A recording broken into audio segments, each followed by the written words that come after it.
दोस्तों, कहा जाता है कि चाय से ज्यादा केतली गर्म होती है। जब भी नरेंद्र मोदी की सरकार कोई फैसला लेती है तो पूरे देश में एक ऐसा माहौल पैदा किया जाता है कि बस यही एक चीज, बस इसी की जरूरत थी, यही एक फैसला होना बाकी था और यह फैसला हो गया है। अब देश में अच्छे दिन आने वाले हैं। और जैसे ही नरेंद्र मोदी की सरकार कोई फैसला लेती है, उसको तुरंत मास्टर स्ट्रोक बताना, उसके नाम पर कसीदे पढ़ना, मोदी को धन्यवाद देना, थैंक यू मोदी के बोर्ड लगना, होर्डिंग पोस्टर, सोशल मीडिया हर जगह पर जय जयकार होना। लेकिन क्या आपने जातिगत जनगणना को लेकर के बीते 48 घंटों में कुछ भी सुना है, देखा है? क्या कहीं पर भाजपा के कार्यालय में पटाखे फूटते हुए, मिठाइयां बंटती हुई, रैलियां हो रही है, मोदी जी को धन्यवाद में 51 किलो का केक ला करके काटा गया है? कोई ऐसी तस्वीर आपने देखी है क्या? और इस तस्वीर को, जश्न वाली तस्वीर को तो आप भूल जाइए। ऐसी बगावत की खबरें निकल करके सामने आ रही है। लोग सोशल मीडिया पर इस तरह से गाली दे रहे हैं नरेंद्र मोदी सरकार को। पार्क में व्हाट्सएप अंकल वो परेशान है। अलग अलग पार्कों में सुबह सुबह जिस तरीके से व्हाट्सएप अंकल की जिम्मेदारी होती है कि मोदी जी के हर फैसले को महान बताना, वो भी गाली दे रहे हैं। वो भी कह रहे हैं कि नरेंद्र मोदी ने हमारे सिर पर ये कौन सा ठीकरा फोड़ दिया। कुछ लोग तो ये तक कह रहे हैं कि पूरी जिंदगी में कभी भाजपा को वोट नहीं देंगे। सोशल मीडिया पर खुल करके लिख रहे हैं। मीडिया में भी मायूसी छाई हुई है और मीडिया में भी कहा जा रहा है कि कहां तो इंतजार था, पाकिस्तान पर अटैक होगा, पाकिस्तान पर हमला होगा, और आप लोगों ने हम पर ही सर्जिकल स्ट्राइक कर दी, हम पर ही अटैक कर दिया। इस तरीके का माहौल है। तो अब सवाल इस बात का है, मोदी जी को लेकर के, उनके फैसले को लेकर के जिस तरीके की बगावत है, ऐसे में डैमेज कंट्रोल क्या होगा? जातिगत जनगणना को लेकर के सरकार क्या करने वाली है? कैसे अपने भक्तों को, अंधभक्तों को मोदी जी खुश करेंगे? 4 बड़े पॉइंट्स में बात करेंगे उसको लेकर के। लेकिन उससे पहले जो प्रतिक्रिया निकल करके सामने आ रही है वो आप देखिए, उससे आपको बहुत कुछ समझ में आ जाएगा।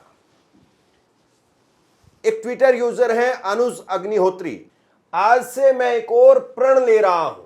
प्रण लिखना था, गलती से लिख नहीं पाए, खैर छोड़िए। आज से मैं एक और प्रण ले रहा हूं।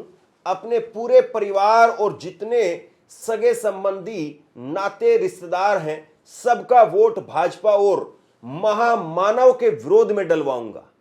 मेरा सभी सामान्य वर्ग के लोगों से हाथ जोड़ करके निवेदन है कि महामानव को उसकी औकात दिखाएं। वाह महामानव वाह, पाकिस्तान से लड़ने वाले थे और अपने ही देश के सामान्य वर्ग से लड़ने लगे। अरे आज महामानव जिस कुर्सी पर बैठे हैं, उस ताज को केवल इन्हीं ब्राह्मण, बनिया और राजपूतों ने सजाया है, वरना कहीं चाय बेच रहे होते। तो इस तरह की प्रतिक्रियाएं निकल करके सामने आ रही हैं, कस्में खाई जा रही हैं। कहा जा रहा है कि पूरी जिंदगी में कभी बीजेपी को, मोदी को, महामानव को वोट नहीं देंगे। महामानव को इन्हीं बनिया, ब्राह्मण और राजपूतों ने उस सीट पर बैठाया था, वरना कहीं चाय बेच रहे होते। इस तरह की प्रतिक्रियाएं निकल करके सामने आ रही है। ऐसा गुस्सा वो फूटा हुआ है लोगों का, और ये भाजपा के लोग हैं। मीडिया भले ही इसको मास्टर स्ट्रोक बता रही है। रजत शर्मा ने पूरा एक कार्यक्रम कर दिया, बिहार चुनाव का कैसे खेल बदला, मोदी ने क्या मास्टर स्ट्रोक चला, राहुल तेजस्वी का रंग क्यों उड़ा। सबसे पहले तो रजत शर्मा से पूछा जाना चाहिए कि क्या वाकई बिहार में ये सोच रहे थे कि बीजेपी हार रही है? और अगर ये ऐसा सोच रहे थे कि बीजेपी हार रही है, तो इसको लेकर के क्या कभी इन्होंने शो किया? नहीं किया साहब। ये पहले भी मान करके चल रहे थे कि बीजेपी जीत रही है, लेकिन अब इनको एक नए सिरे से दिखाना है कि नहीं, इस फैसले की वजह से बीजेपी जीत रही है। ये कितने भोले लोग हैं और लोगों को कितना भोला समझते हैं कि हम ऐसे भी बोलेंगे तब भी लोग मानेंगे और ऐसे भी बोलेंगे तब भी लोग मानेंगे, और मोदी का मास्टर स्ट्रोक तो है ही। इसके बाद में और देखिए आप, शुभम शुक्ला नाम का एक ट्विटर यूजर है और वो कह रहे हैं कि बस जानकारी के लिए बता दूं कि भारत में 80% सवर्ण बीजेपी को वोट देते हैं। सवर्ण बीजेपी के कोर वोटर हैं। यानी एक तरीके से खुली धमकी दी जा रही है कि मोदी जी ने जिस तरीके से सवर्ण लोगों को नजरअंदाज कर दिया है, कास्ट सेंसस करवा रहे हैं, जातिगत जनगणना करवा रहे हैं। और जातिगत जनगणना किसके लिए? जातिगत जनगणना पिछड़ों के लिए, अति पिछड़ों के लिए, दलितों के लिए और उनमें भागीदारी देने के लिए। जातिगत जनगणना एक पहला स्टेप है और ये लोग पहले स्टेप से ही इतना डरे हुए हैं। अभी तो केवल सरकार ने घोषणा की है, ये कब होगा, किस तरीके से होगा और जब होगा तो क्या वाकई लाभ भी मिलेगा या खाली बस अच्छे दिन वाला जुमला बन करके रह जाएगा कि अच्छे दिन आने वाले हैं। ऐसे लोगों ने बड़े जुमले मोदी जी के देखे हैं और सुने हैं, लेकिन फिर भी इतना भी इन लोगों को सहन नहीं हो रहा है। चित्रा त्रिपाठी कह रही है कि पाकिस्तान पर आक्रमण का इंतजार था, सरकार करा रही है जातिगत जनगणना। एक ट्विटर यूजर कह रहे हैं कि गोदी मीडिया इस बात को लेकर के काफी परेशान है कि अच्छा खासा उनका फेवरेट नफरती एजेंडा चल रहा था, लेकिन इस बीच में जातिवार जनगणना आ गई जिसका उन्होंने हमेशा विरोध किया था। मोदी जी ने अपने ही लोगों को टफ सिचुएशन में ला दिया है। अब मोदी जी टफ सिचुएशन में खुद आ गए हैं या उन्होंने अपने लोगों को ला दिया है, ये तो वक्त बताएगा। लेकिन जिस तरीके से जातिगत जनगणना की वजह से बीजेपी में एक नाराजगी है, बीजेपी में खामोशी है और कहीं कोई तस्वीर जश्न की नहीं आई है। अभी तक कोई मोदी जी के लिए बहुत बड़ी माला लेकर के नहीं पहुंचा है, कोई मोदी जी के लिए ओबीसी सम्मेलन भी नहीं हो रहा है कि जाति जनगणना को लेकर के मोदी जी को बधाई हो, उनकी वजह से पिछड़े समाज के लोगों की प्रगति होगी, उन्नति होगी। कोई इस प्रकार से नहीं कह पा रहा है। ना ही मोदी जी से कोई किसी की मुलाकात हुई है कि चलिए कम से कम उनको बधाई देने के लिए गुलदस्ता दे दें। और इस बीच में नरेंद्र मोदी केरल के अंदर प्रोग्राम कर चुके हैं, एक सरकारी कार्यक्रम में शामिल हो चुके हैं जिसमें 9,000 करोड़ रुपए का अडानी साहब ने पोर्ट बनाया है और उस पोर्ट का उद्घाटन नरेंद्र मोदी ने किया। दोनों की तस्वीरें निकल करके सामने आई। मोदी अडानी बहुत बड़े लंबे वक्त के बाद सार्वजनिक तौर पर एक साथ दिखाई दिए। लेकिन यहां पर भी नरेंद्र मोदी ने जातिगत जनगणना को लेकर के, सरकार के फैसले को लेकर के कुछ नहीं कहा। अगर कुछ कहा तो विपक्षी नेताओं को लेकर के बोला कि उनकी नींद हराम हो जाएगी। हमारे मुख्यमंत्री जी से भी मैं कहना चाहूंगा, आप तो इंडी अलायंस के बहुत बड़े मजबूत पिलर है। यहां शशि थरूर भी बैठे हैं और आज का ये इवेंट कई लोगों की नींद हराम कर देगा।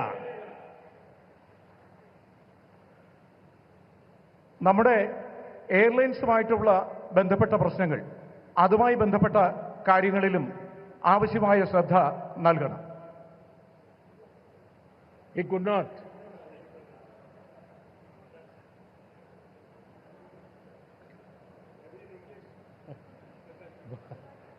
वाल मैसेज चला गया जहां जा रहा था।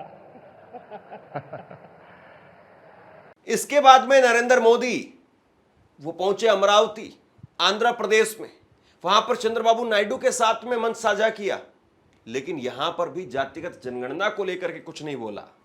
तो सवाल अब इस बात का है कि जातिगत जनगणना आखिरकार सरकार करवा क्यों रही है। 4 बड़े पॉइंट हैं जिसके जरिए आप समझिए कि जातिगत जनगणना के जरिए कैसे बीजेपी खेल करने की कोशिश कर रही है। सबसे पहला और सबसे बड़ा पॉइंट, पाकिस्तान पर चर्चा से जातिगत जनगणना की चर्चा दब जाएगी। दरअसल यह कहा जा रहा है कि मोदी बिल्कुल असहज हो गए थे राहुल गांधी से। राहुल गांधी ना केवल देश में बल्कि दुनिया भर में जहां जहां जा रहे थे वहां पर जातिगत जनगणना को लेकर के बीजेपी को घेरने का काम कर रहे थे। नरेंद्र मोदी को घेर रहे थे, संसद में घेर रहे थे, हर जगह पर मोदी जी के नाक में दम कर रहे थे कि जातिगत जनगणना कराएगी, लेकिन मोदी जी तैयार नहीं। और फिर उसके बाद में 2024 के चुनाव ने एक ट्रेलर दिखा दिया। 2024 के चुनाव ने बता दिया कि आप अगर पिछड़ों की बात नहीं करेंगे, दलितों की बात नहीं करेंगे, आदिवासियों की बात नहीं करेंगे तो आप कुर्सी पर बैठे नहीं रह सकते हैं। आप उत्तर प्रदेश में हार गए, बीजेपी उत्तर प्रदेश में हार गई। तो फिर कहा गया कि इसकी काट यही है कि राहुल गांधी ने इस चीज को, अखिलेश यादव ने पीडीए के जरिए इस चीज को, तेजस्वी यादव ने जातिगत जनगणना के जरिए इस चीज को लोगों तक, नीचे तक पहुंचा दिया है। अब आप सिर्फ और सिर्फ इनकी पिच पर जाएं, इनकी पिच पर उतरें, वहीं पर खेलें, यही आपके लिए ठीक हो सकता है, लेकिन फिर इसके लिए सवाल यही था कि जातिगत जनगणना अगर करवाएंगे तो लोग सड़कों पर उतर आएंगे। खुद मोदी जी जातिगत जनगणना को अर्बन नक्सल वाला सुझाव बताते रहे हैं। योगी आदित्यनाथ जातिगत जनगणना को रावण का, दुर्योधन का डीएनए बताते रहे हैं।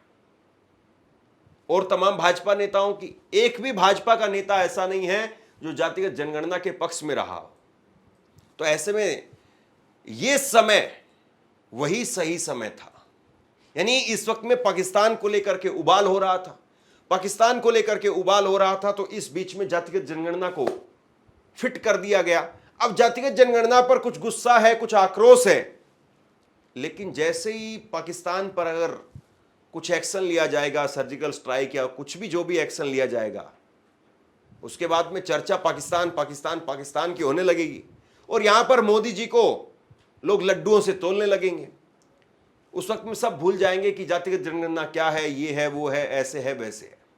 तो कुल मिलाकर के इस वक्त में जातिगत जनगणना वो इसलिए लाई गई है, एक ये तर्क निकल करके सामने आ रहा है, लोग इसको अपनी अपनी तरीके से परिभाषित कर रहे हैं कि ये चर्चा पाकिस्तान की चर्चा के नीचे दब जाएगी और मोदी जी यानी एक तरीके से लाठी भी नहीं टूटेगी और सांप भी मर जाएगा, ये वाली बात है।